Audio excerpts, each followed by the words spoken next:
because they're not just seeing, they're aware of the spiritual energy, and they can feel the rasa, the spiritual energy emanating from this other individual. Huh? They have, because when you become self-realized, your spiritual senses become awakened. And you can see the spiritual state of other living entities, especially if you're a guru, if you're teaching. Krishna gives you the spiritual sight, right? Because you become responsible. Remember, I always talked about how Krishna gives spiritual knowledge on a need-to-know basis. It's confidential, right?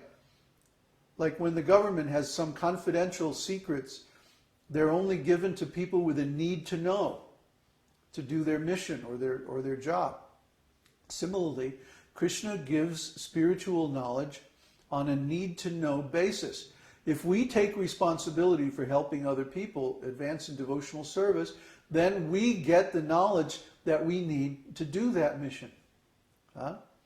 So a greatly advanced devotee who's teaching devotional service, he gets the spiritual vision to see who is who, to see who is advanced and who is not. So when he meets another soul who's very advanced in devotional service, naturally he can recognize him. It's nothing wonderful.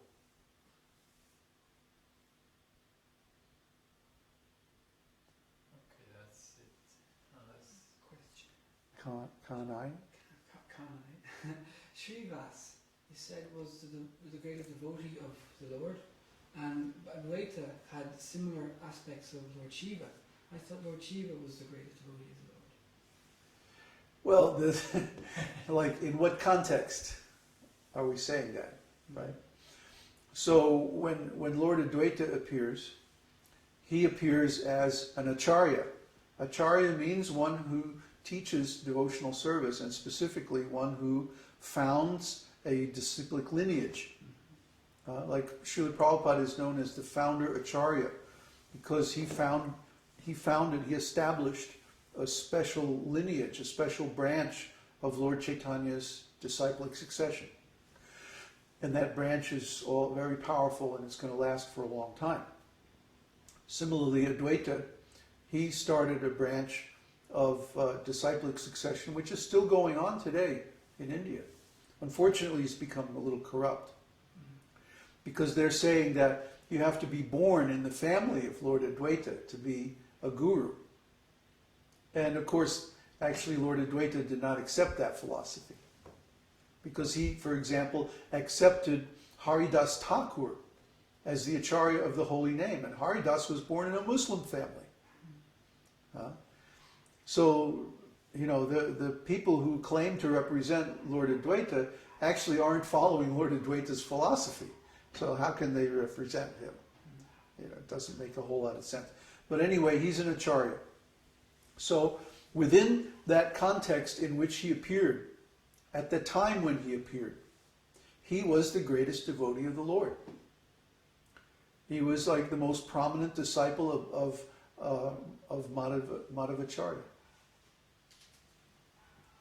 See, as the disciple of Madhavendra Puri, he was the recipient of the ecstatic love in a conjugal mood that Madhavendra Puri had realized. So at that time, he was the greatest devotee of the Lord. Neville added, Lord. And I thought Radharani was the greatest devotee. She is the greatest devotee. She's all of the expansions of the Lord worship her as the greatest devotee. In fact, even Lord Nityananda, Lord Balaram, is also her younger sister. Rupa Manjari. His younger sister?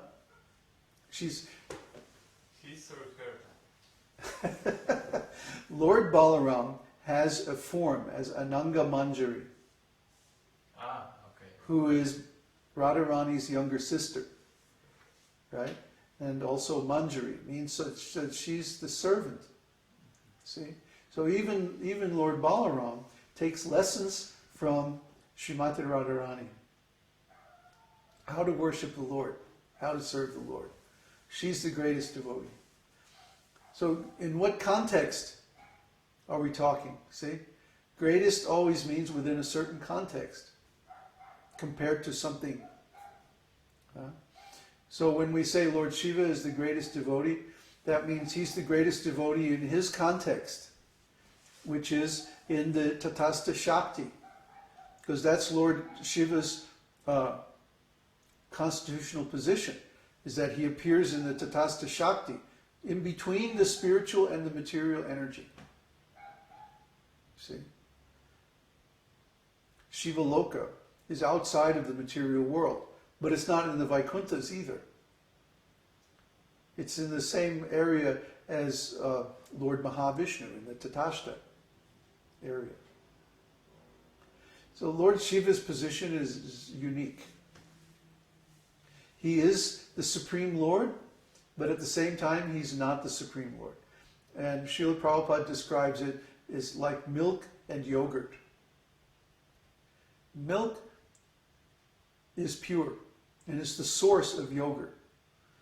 Yogurt is also pure, but it's not milk. There's nothing but, the only ingredients in yogurt are milk and some little culture. But because of this, you can't say that yogurt is milk. It's not milk, but it's only milk. So similarly, Lord Shiva is the supreme, but he's not supreme.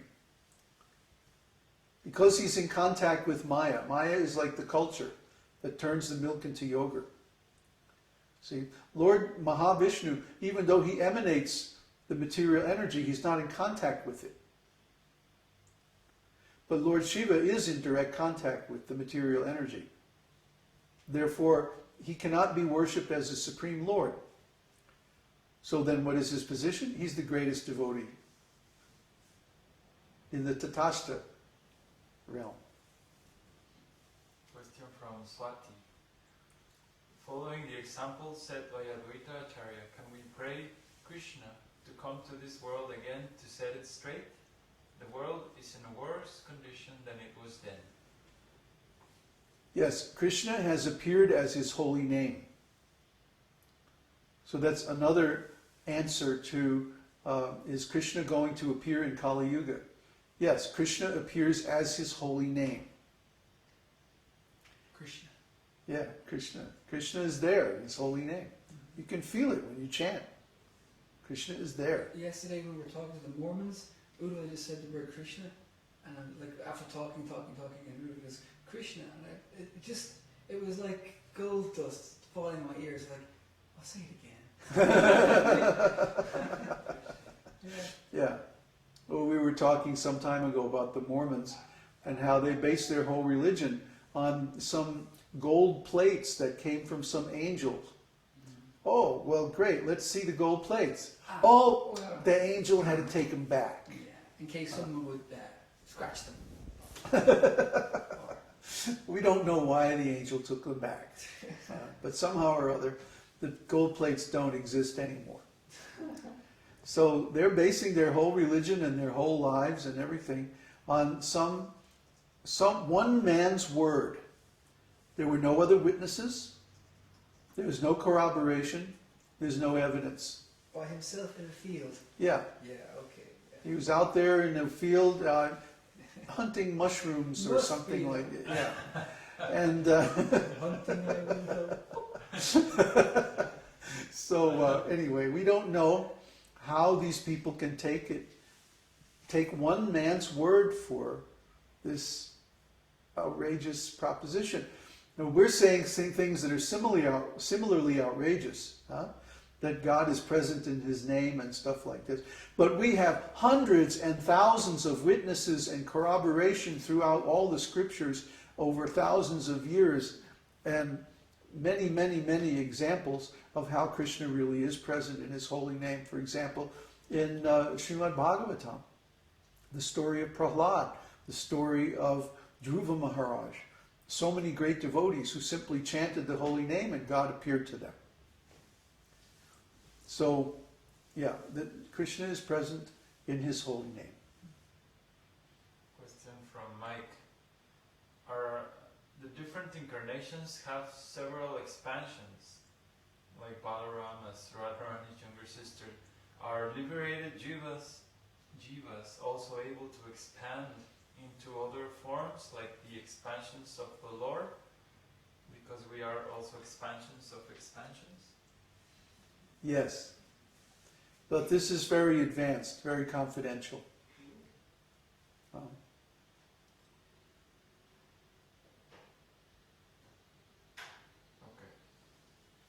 Any more questions?